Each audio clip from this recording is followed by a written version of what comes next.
മറ്റു വാർത്തകൾ നോക്കാം. പാക് അധിനിവേശ കശ്മീരിൽ ഇന്ത്യ ശക്തമായ നിലപാട് സ്വീകരിക്കുന്ന സാഹചര്യത്തിൽ പുതിയ സമ്മർദ്ദ തന്ത്രവുമായി പാകിസ്ഥാൻ. കശ്മീർ പ്രശ്നത്തിനുള്ള ഏക പരിഹാരം സ്വയം നിർണയാവകാശം സാധ്യമാക്കലാണെന്ന് പാകിസ്ഥാൻ പ്രധാനമന്ത്രി ഷഹബാസ് ഷെരീഫ് പറഞ്ഞു.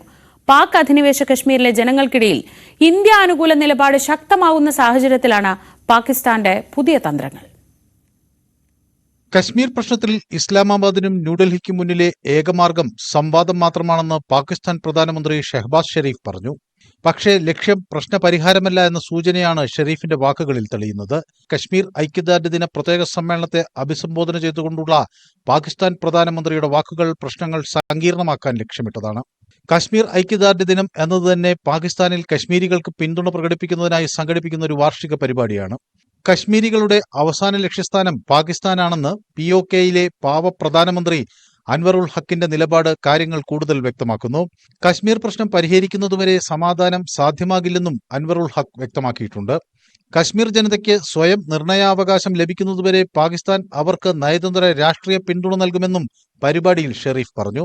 ഭാവി സ്വതന്ത്രമായി തീരുമാനിക്കാൻ കാശ്മീരികളെ അനുവദിക്കുന്നതിന് ഇന്ത്യയെ സമ്മർദ്ദത്തിലാക്കാനാണ് പാകിസ്ഥാൻ പ്രസിഡന്റ് ആസിഫ് അലി സർദാരിയും പ്രധാനമന്ത്രി ഷെരീഫും അന്താരാഷ്ട്ര സമൂഹത്തോട് ആവശ്യപ്പെടുന്നത്. ആർട്ടിക്കിൾ 370 റദ്ദാക്കിയ അപ്രതീക്ഷിത നടപടി പാകിസ്ഥാന് കനത്ത ആഘാതമായിരുന്നു.